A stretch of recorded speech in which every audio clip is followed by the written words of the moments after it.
Notorious killers who will have hoped for a very different decision from the court. The sentencing of the men who murdered Drummerly, Rigby and Woolwich 2 years ago had been put on hold pending this ruling.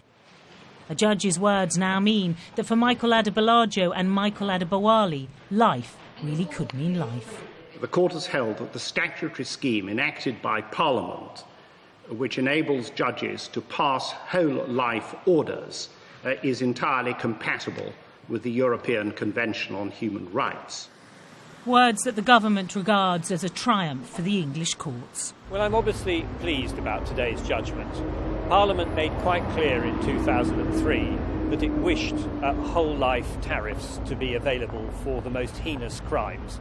That will provide the public with reassurance, and also, in fact, that they are wholly in conformity with the European Convention on Human Rights.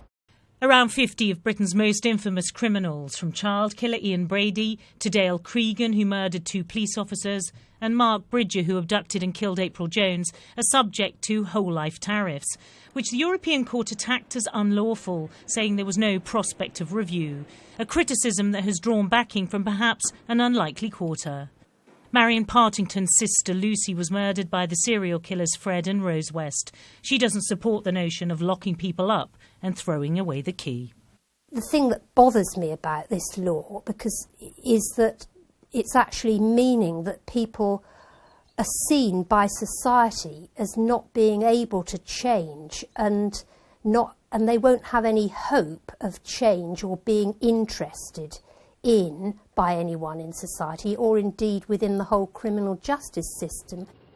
But the Court of Appeal argued there is a chance of review, even for murderers convicted of the most heinous crimes, as Secretary of State has the power to intervene. It's still going to be possible for the very worst murderers to be given a whole life sentence, but there is still the possibility that the Secretary of State can review somebody's term, and if the Secretary of State considers it appropriate, that person may be considered for release on licence.